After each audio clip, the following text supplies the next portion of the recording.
Welcome to the Drip Marketing Podcast. Today we're speaking with our very talented project manager, Jessica, and we're going to be talking about company culture.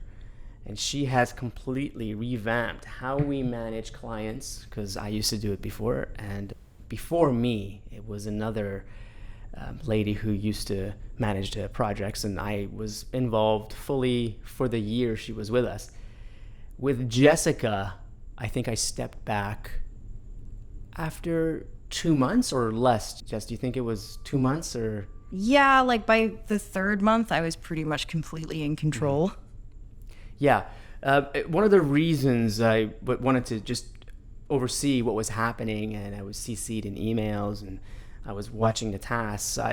We've had 4 employees in the past where they were managing projects for me, and unfortunately, clients always want to talk to me at the end of the day.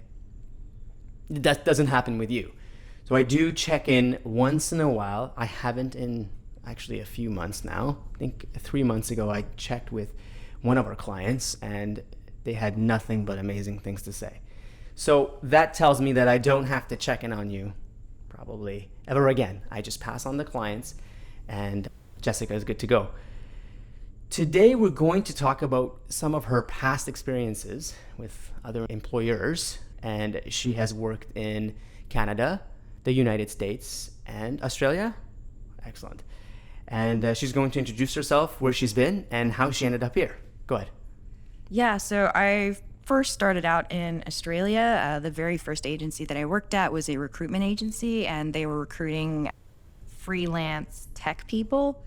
And so that was a pretty fast-paced environment. There, I was an administrative assistant.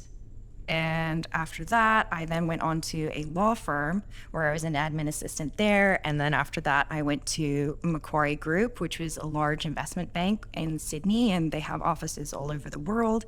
And I ended up in their corporate governance department, helping out the team that assists the board of directors. So we were responsible for putting together board papers for all the board meetings. We call them non-executive directors. So they were directors of the company that don't actually work in the company. They're not employees per se. They just run the company, and that's what they do as a profession. And they'll sit on multiple boards on different kinds of companies. So it was a pretty top-level clientele we were servicing within our department, because it's the people that are making all of the financial decisions for the company and how the company is run and directed. And so then after that, I fulfilled one of my lifelong dreams of moving back to Los Angeles. And there I ended up working for a recruitment agency, which incidentally were one of the recruitment agencies that we used when I was at Macquarie, who their whole shtick is that they recruit C-suite executives. So like your chief executive officer, your chief whatever officer, those are the people that they recruit. And they actually recruited several of our board members when I was back in Sydney. And so I was kind of able to leverage that kind of connection when I saw their job posting. And I landed a job there working for the regional manager for the Los Angeles office. And so I was his executive assistant, and I was responsible for basically running the recruitment projects, because each recruitment of a candidate was treated as like a project. And so I was sort of a project coordinator there in that role. And then after that, I came here to Canada, and I actually studied web development with the intention of being a full stack web dev. But we had a pretty holistic course load where we also did UX and UI design and some project management and SEO and digital marketing. And I actually found that I really, really liked the SEO component of it. And with my design background, because I also have a degree in graphic design, I felt that that was really where my strength was going to be. So after I finished that course, I then went on to look for digital marketing roles. And yeah, here I am. Yeah. How long did it take for you to find us? About 6 months. 6 months. So you were looking for 6 months? Yes. Wow. Okay, that's quite a bit of time. So I went through 15 to 20 resumes. 3 people shined, and you were one of them. And as soon as I spoke with you, I knew right away we had to give you a second interview, and the third one was to get you in and fully hired. Tell me, tell me a little bit about the work environment you worked in before I get into how we work here. Yeah, so obviously my background is in white collar corporate. Like it is the highest echelons of corporate that corporate gets. And that's working in corporate primarily in the financial sphere. But, like when I worked at the law firm, that's also the legal sphere as well. And they're pretty old school, let's say, in, like how they go about business and how they conduct themselves. And they'll have very, very high expectations and very, very low tolerance.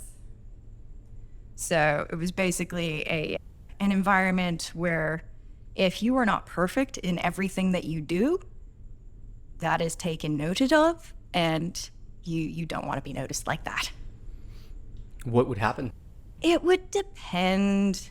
So in some instances, you just sort of get like reprimanded by your manager, just be like, hey, like this didn't happen. Why didn't it happen? What are you going to do to resolve it? And so whenever issues arise, like I just kind of got into that sort of general mentality. It's like, okay, what went wrong? How can we solve it? How do we stop it from happening again?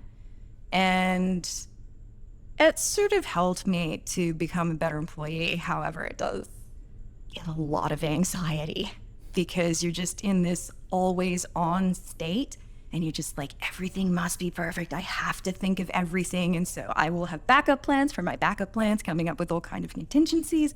And it's also part of why I'm probably a good project manager, because like I have so many systems in place to make sure that I don't drop the ball.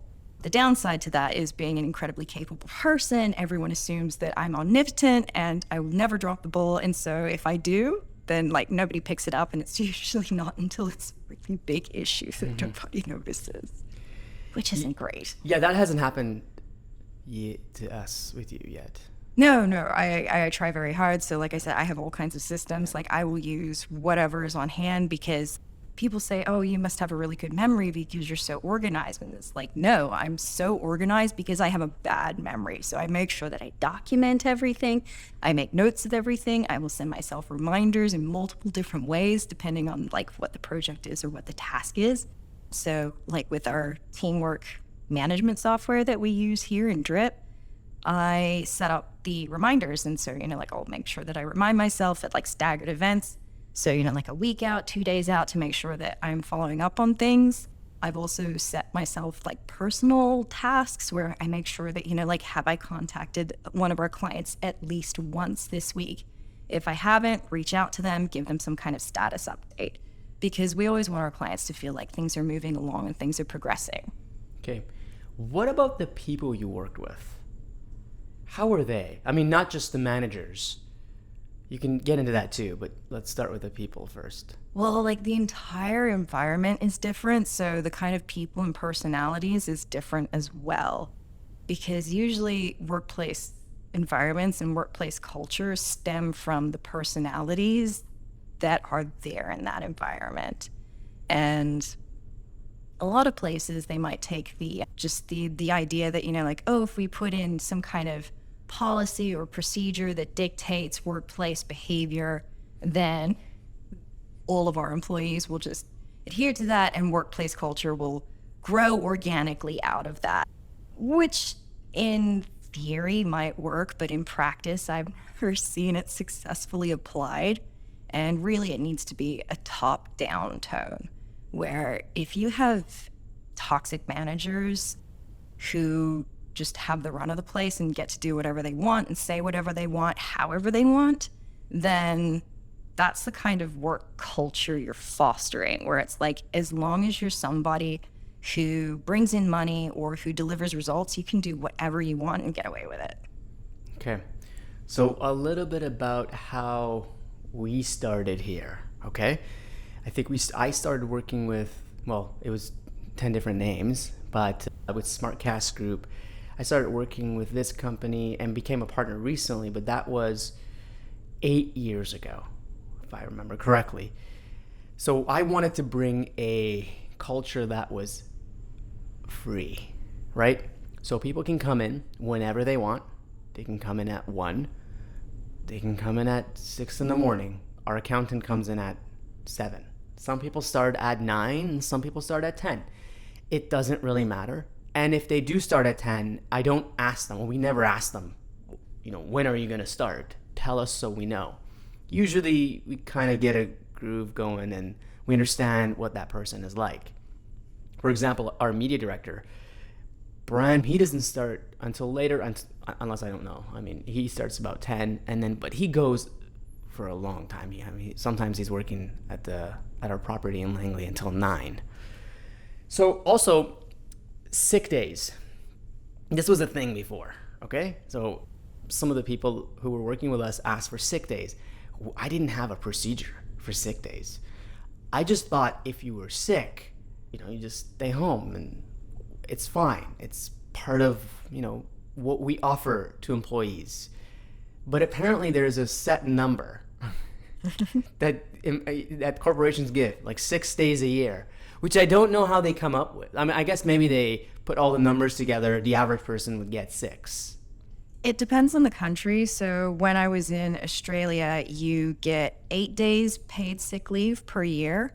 When I was in the US, I think it was 4 days, but that was like just at our company. I don't think it's like a government mandated thing. I can't recall. And then here in Canada as well, I think it's like 4 days or something. And I know that in Australia, when I was working at one of the places, there is this girl who's a colleague of mine, and she actually developed a pretty severe medical condition. And so she used up all of her sick days. And then she was forced to use her vacation days after that to take off the days that she was unwell. Yes, here. So if somebody says, hey, I got a dental appointment, and who can get a dentist appointment at 6 o'clock? No, it's impossible. Yeah. So someone would say, I have a dentist appointment. We don't count the sick days anymore. We used to, but we don't count them anymore. And the reason for that is we've come to a point where I feel we've hired the best. So I don't want to be nitpicky. I don't want to go after, hey, you were from this time to this time you were at the dentist. We're going to use a half sick day. I don't know. I would go nuts if I had to do that. So I trust the work. So what happens is someone would say, hey, I'm not available from this time to this time. Our IT staff, he does that sometimes because he has a daughter and he's the only one that drives. So he would take his daughter to the doctor's appointment, to, wherever, to school. We never count that just because we're so confident in his work, right? And I feel that is the case with every employee now. Before, it was taken advantage of. So some members would take 3 dental appointments in 3 months. I don't know how that works, and it would eventually be apparent. You would notice it with their work. So the work wasn't sufficient, right? And I would notice discrepancies with what I've assigned and what they're doing. So they wouldn't talk to me, and they would come back with inferior work. Yeah, and that's definitely something that, it can bite you with that kind of policy, but it can also be very rewarding for the people who are responsible and for, they do take accountability for their tasks. So I know that if I need to take some time off, whether it be one day to go to the dentist or several days because I just need a vacation, I make sure that anything that needs to be done within that period of time that I'm going to not be there is done beforehand. And I will give it to somebody else to take care of if I can't get it done before I go. So I always make sure that there is a handover and that things are covered, basically. That's been very important to me, is quality of life. So if somebody wants to work from home, they can work from home. If they want to come in, we have an environment for that. We have an office in downtown right now that's going to go, but we also have a property, and so it's a farm with 2 barns. And yes, my office is being built right now. I'm still working from home. But if somebody wants to work from home, they can totally work from home. And there's no set number of days you can work from home. There's no half of the week where you work. We might just meet once a month you and me, I haven't seen you for a long time, physically. Yeah. Yeah. Like haven't seen you in person 4 weeks? for like a couple of months. Really? Yeah. Oh, wow. I can't even remember. But I speak to you, and I know you speak with clients, and we go back and forth on Slack. So, but I trust the work. I see the work, right? And I see you project managing, so it puts my mind at ease. And I don't know why I would want you to come in if you don't want to. Or I don't know why I would bother you when you want Friday off. Do I even want to count that? I'm not even sure. If you're satisfied with a person, what are they worth to the company? Or what are they worth as a person, right? Do I really want to count that day you took off as a vacation day? I don't even think I want to do that now. Don't tell the founder. But we have employees who take, a Friday and a Monday and they go camping in the summer. But if you see their work, it's unbelievable. That's the reward of being so awesome as an employee. I don't think I want to count those vacation days. So if you didn't know, that's what I do. If you do want to go somewhere, the only thing I do ask of you, because I do it too, if you go on a vacation, don't work. You can go for freaking 2 months if you like. Please answer emails. Just in case clients have emails, or give me enough to get back in, because I know you've done such a good job. Ladies and gentlemen, she has done such a good job where I worry if I come back. And that's, to admit that, it's a lot. And that's why I'm so happy with Jessica's work. And if Jessica wants to go to, I don't know, to LA, you want to fly down and you say, hey, I want to see my mom, or I want to see my dad, or in Australia, I'm going to be there for the next 3 months. And I'll work on from this hour to this hour. So what? So what? You'll do the same quality of work over there. And I know when you come back, it's just all going to be the same. That's the work culture here. In terms of nurturing, I don't hover. We don't hover. None of us hover. We expect when you come in, you do the training. And that was like a day or two, I think, with you. Yeah, it was pretty brief. Very brief. And I knew you were smart.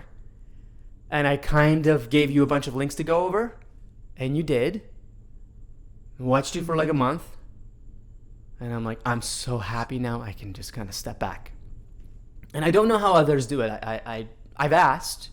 I do know that some people want to control the whole narrative, and no matter what you do. And maybe you can explain that with your work environment. There have been a couple of different kinds of instances.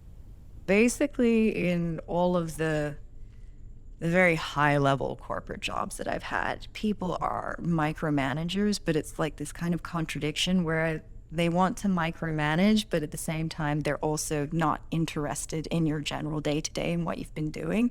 So on the one hand, I am trying to deliver information to my managers so that they know what's going on. And they're like, yeah, whatever, that's nice, I don't care.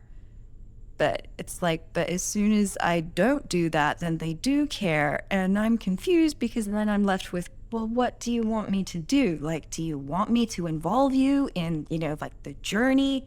Or should I just handle it and give you the highlights? And it will usually depend on things that they are personally or professionally invested in as to what they want to micromanage versus what they'd rather macromanage. And so you're doing a whole bunch of psychological gymnastics here, trying to infer the things that they're interested in so that you can make sure that you over communicate what's happening with those particular tasks, and then scale back your communication on the things that you know that they don't care about.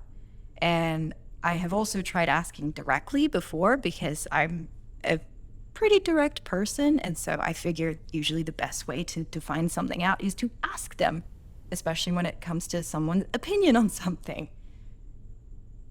And that was usually not a very successful tactic.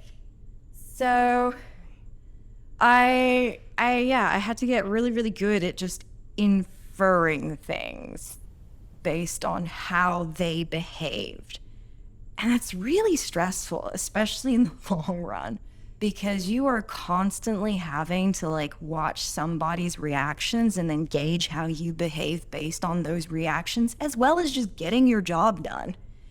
So you couldn't be yourself and you couldn't ask for help. No. Well, you probably would ask for help if you desperately needed it, but you were worried about the outcome. Pretty much.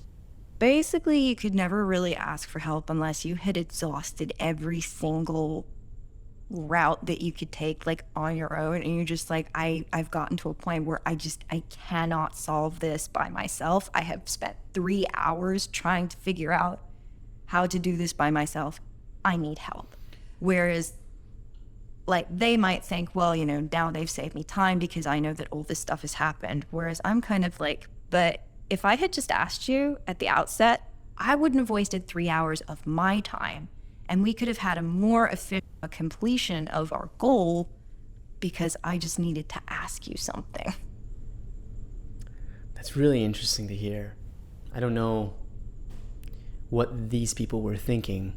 I almost feel like they just want you to know everything. Yeah, pretty much. And then if you don't, you're an idiot. Yep. And they voice it? No. So because it is like a very corporate environment, there's kind of this interesting political dynamic where, like you've got full HR departments and stuff. And even though HR is actually there to protect the company, not the employee, like they still know that, like they can't really yell at you and just call you an idiot. I have heard of instances in like other departments and places that I've worked where that is the kind of thing that they've done. However, most of the people that I worked for were intelligent enough to realize that that's probably a line that you shouldn't cross. However, it's their demeanor and their actions and the way that they say things. Give me an example. So an example would be, like just a simple question. Often it would sound like an accusation. So you could say, hey, what are you working on? Or you could say, what are you working on?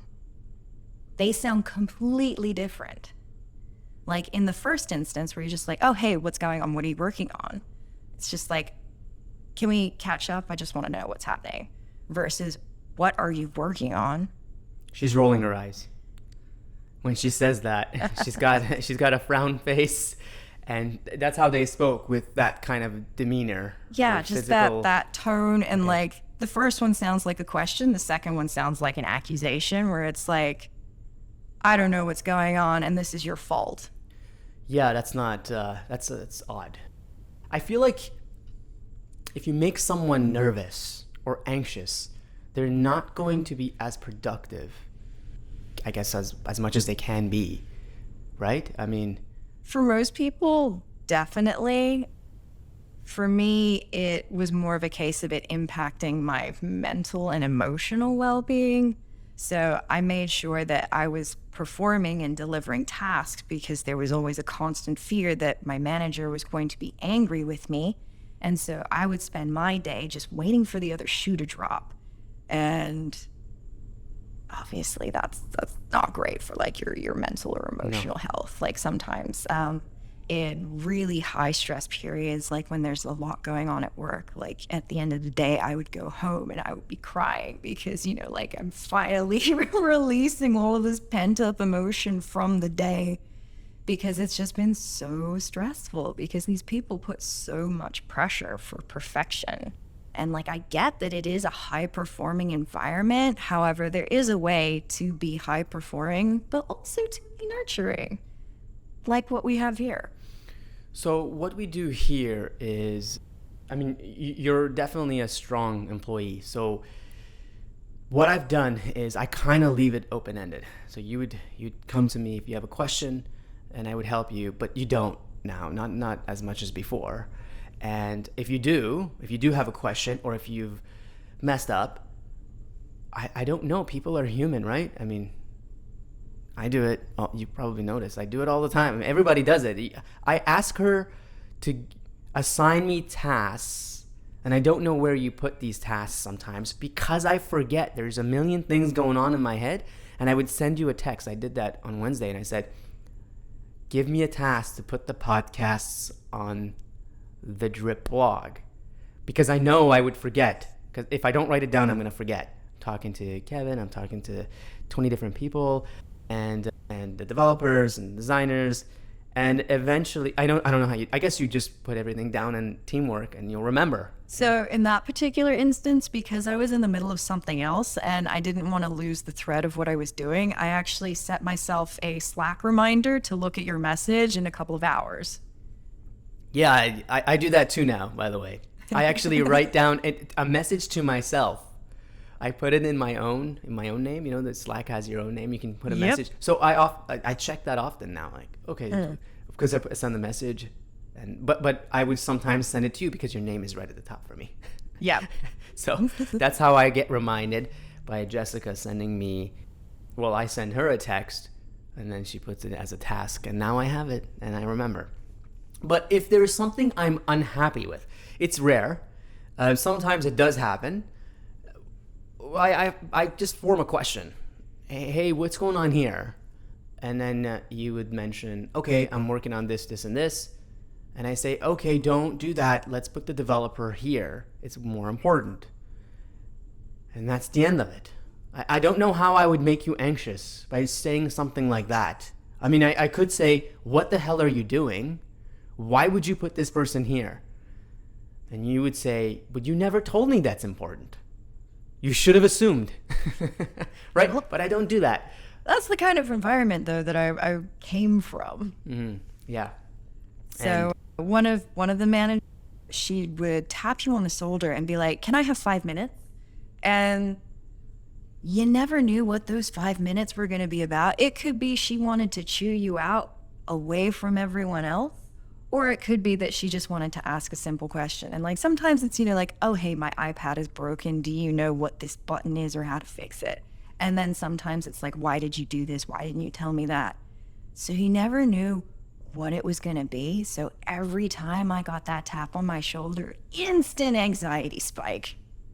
Yeah, and that's not so much, I don't know if that's company culture, or how can you control so many humans?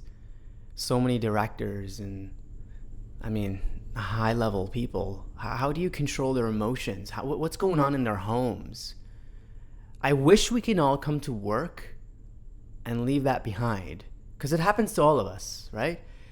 But I feel like these people have issues, so they have to take it out on someone.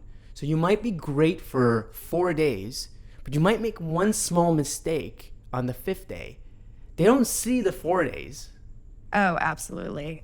So there's always this adage where it's like the easiest way to get noticed by management is to screw up. So if you do good work, it doesn't get noticed. Did you? As long as everything is fine, you don't hear anything, everything is all good. Okay. But as soon as you hear from somebody, it means that you have screwed up somewhere. So when you're working in an environment where the only time that people talk to you is to tell you that you've screwed up somewhere, that's also something that can have like kind of a negative impact on your mental and emotional experiences. And it doesn't really foster a very good work environment because people are just always on edge. Did you notice that with your, the other employees who were working with you? Yeah. So one of the places, and there's also this interesting dynamic where if somebody is a subordinate, they're treated differently to whereas when you're somebody's assistant. When you become somebody's assistant, I don't know, there's something that seems to like switch off in their brains because it's like very controlling relationship. So in the past, I've actually had what would qualify as an emotionally abusive relationship with a manager. Wow. And when you're an assistant, you're not allowed to talk back. You're not allowed to defend yourself. Because as soon as you do those things, you're seen as combative. Like if you stand up for yourself, you're considered insolent. Wow. I mean, what if they were doing something wrong? Did they know it? And they still treated you? Yeah. So one time I had gotten chewed out by my manager for making a mistake. And then somebody, like one of the colleagues, had told her that, oh, it wasn't actually Jess that did that. Somebody else was responsible for that particular task. And rather than apologizing to me, she just bought me a hot chocolate. Worthless. That hot chocolate is absolutely worthless. I'm just like, you would rather spend money than just say sorry? Hot chocolate, I would think it deserves a little bit more than if she chewed you out for 5 minutes. Hot chocolate, maybe an apology and like a day off. Sorry. Yeah. And like, I get that these are really high performing people and then they have a lot of stressors going on, but we're all in it together and we all have the same stressors and we all have like the same expectations. And so it just always seemed weird to me. It's like, well, shouldn't we kind of be coalescing and just banding together a little bit more versus just getting angry at people below us because they're the people that we can? I'll give you one example. One of our companies, we have a Google My Business page, and we have, I don't know, dozens and dozens of phone numbers we're tracking for the several businesses we do have. And Google sometimes changes these phone numbers on the fly, by the way. Like, they might go to your website and take the phone number that's on the website versus the track number for the My Business page, and they'll change it. And they won't tell you. There's not, sometimes they'll tell you, sometimes they won't tell you. How they rewrite your meta description. Sure, exactly. I go in, and the phone number has been changed for months, and it's a random number. I don't know where the number came from. I asked, IT, and I said, hey, is this an IP phone number? And he said, I don't recognize this number at all. Who do I go after? And even if it is a mistake with someone, I mean, they put a phone number, but I understand that Google's gonna go and change that number. Do I get angry at the person, someone like you, the project manager, and how do I address it? I don't think the most productive way is to scream at you if I don't know, and this person didn't know, and she just chewed you out and bought you hot chocolate. Maybe finding out what the issue is, knowing the facts before coming and, making someone feel like crap. Yeah, it was usually pretty interesting because I noticed that there was a pattern where rather than, hey, something got messed up, let's fix it, the first course of action was always to find out who to blame. And in my mind, I'm like, why don't we just fix the problem first and then figure out, retrospectively what happened to cause that problem, and then we can figure out how to prevent that from happening again. But yeah, usually the first course of action was, well, whose fault is this? Which I don't think is very productive. It's not. One of the, actually, a little funny story. We had a big barbecue at our property, and it was a charcoal barbecue. So it was raining, of course. Charcoal's, So we... Vancouver. It took freaking 35 minutes to turn this thing on. And then I had to take it out because it was smoking like crazy. And I brought my own, we bought meat and we brought it, and the other guys brought their own meat. They bought whatever they liked, and we were barbecuing. Next day, Kevin goes in. Kevin's the owner of the property. And someone, opened the freezer and just left it open. And he said, who left the freezer open? And he emailed everybody. And then I replied back, did your ice cream melt? So, because that's all he cared about. But, he's like that too. He might be upset for like a minute, but then it instantly turns into a joke. No matter what you do. We've lost domains, by the way. My fault. We've lost domains. Well, maybe everybody's fault, like you said. The domain was really, really important. It was a big domain. I don't like having 500 domain names. What are we going to do with them, right? Either you sell them or let them expire if they're useless. So this one was important. And it was an exact match domain. It was keyword, exact match domain. And I let it expire. It was useless. I did email everybody and did say, hey, here's a list of domains I'm going to keep, and here is a list of domains I'm not going to keep. But Kevin, I think he's got 1,500 emails he doesn't read. Yeah. It's just, Usually getting responses right? at like 11 o'clock at night. Or 1 a.m. Yeah. So he replies, after like 6 months, he messages me at 11 at night and says, "Who let this domain expire?" And Zeppi and I, the IT person we work with, we both replied and said, "You did." We sent you a document.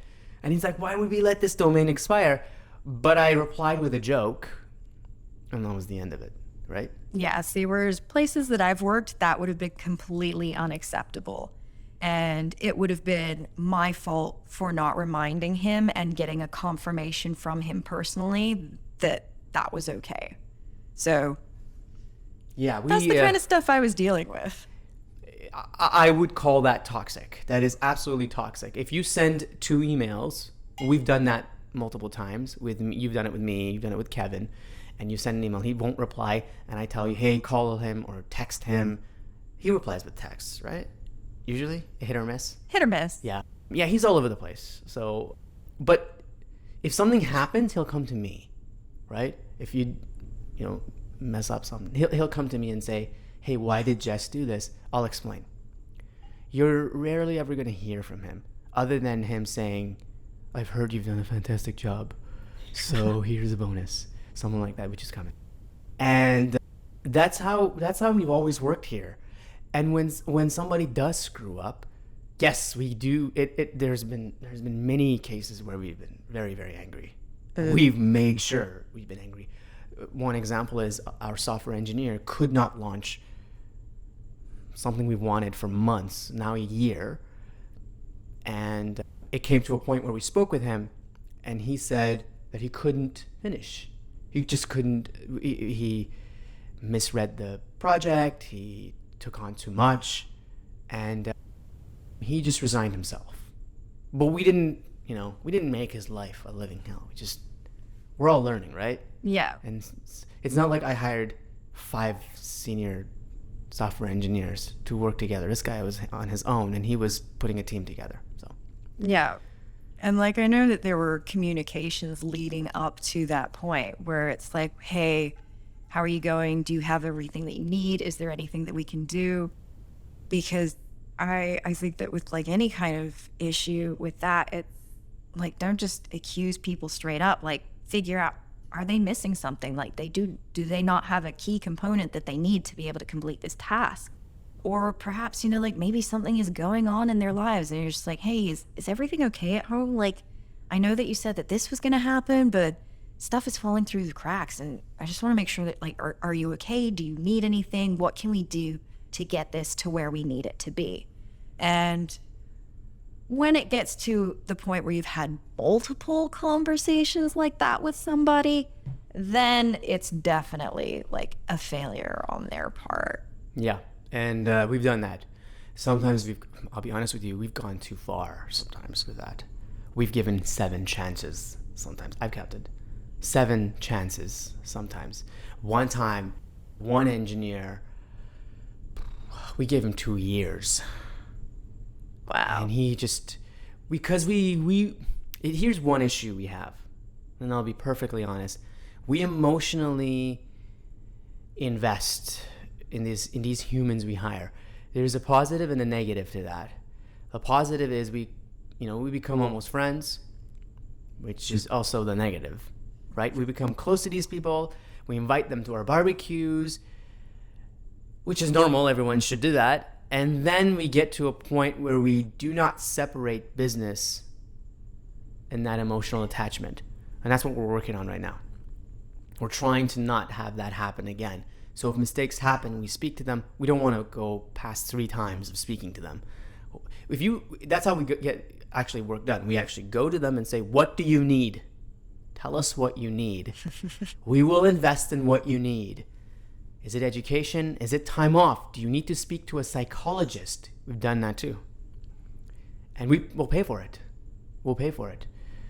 And if they don't do what they're supposed to, eventually it's usually too late for us, believe it or not. It's always too late for us because we've invested so much time in these people. That's not the case anymore right now. we're trying really hard to, you know, not let people take advantage of that part of our company, you know? Yeah. And So in those kinds of regards, that's where processes can be quite beneficial. So like usually in corporate environments, there's actually like a whole process that you have to go to before you get to the point where you're like trying to fire somebody. And it's typically like a 3 strikes rule, but you know, like on strike 1, you know, like you're getting an official, like you've been written up and it goes in your HR file, and you know, it's like, hey, this thing happened, we don't want that to happen, you need to correct it, and we're going to be monitoring you for a period of time, and if this does not prove within that period of time, then we're going to take further action. And things just kind of basically escalate from that point, or they de-escalate and you stay on board. But if they escalate, then it will lead to eventual firing. yeah, we do that too. You'll know, like when you get written up, that's a point where we're almost there with deciding for you to leave. And yeah, it's just, it does happen. It's been rare, but in one case, it was because one employee was threatening the women. Yeah, things like that are not acceptable. Yeah. So immediately we told him, we'll pay for someone to help you if you want. But I don't think we should have done that. It should have been an immediate, you're not safe to be here. Or other people are not safe because you're here, right? They didn't feel safe, the girls. Yeah, it usually depends on the seniority of the person in a corporate environment. So, like I said, the more senior somebody is, the more that management tend to close ranks and protect each other. And the same with, like your revenue generators. So if you've got somebody, like who's a sales guy and they're bringing in lots of money, the process is usually not immediate. Like there needs to be an ongoing, documented pattern of behavior. And yeah, it just becomes like a very drawn out process. Whereas, like if it's somebody kind of lower level, then they might be like, oh, okay, this is not acceptable. This is very bad behavior on your part. And we're just going to have to let you go. Yeah. With Kevin and I, we speak to each other. If somebody crosses a line with an employee, we speak to each other. I've gone to him and he has come to me. We've both spoken about, hey, I think you were a little too far there. We've done that before. In every case, it was fixed right away. Yeah. Maybe we should have a third party say it was fixed, but in every case, either we apologize, or it has happened before, or we've changed our behavior. So it's a great dynamic. I got one last question for you. Okay, this is important because everyone should listen. Everyone higher up should listen, and hopefully, unless Jess, you have more questions, but I'm going to ask this questions first. Did anyone, any of your managers, did they come to you at any point when you were working with them and say, are you happy? Do you need anything? Only at performance review. That it was actually a very superficial question because they were never prepared to follow through with any response that they got. In one of my performance reviews, somebody, asked that question, hey, is there anything that we can do to help you, be better or more efficient? And I said, yes, actually, it would be really helpful if you could do XYZ. And they said, well, that's not going to happen. You are just going to have to work out a process that addresses this yourself. Okay, I think that's it. Jess, do you have anything else you want to go over? Well, I just think that a lot of what Drip has been doing, so it was one of the things that kind of led me to this company, because obviously whenever you apply for any position, everyone's always like, oh, we're like family here. And it's like, okay, well, some families are abusive. So which kind of family are we talking about here?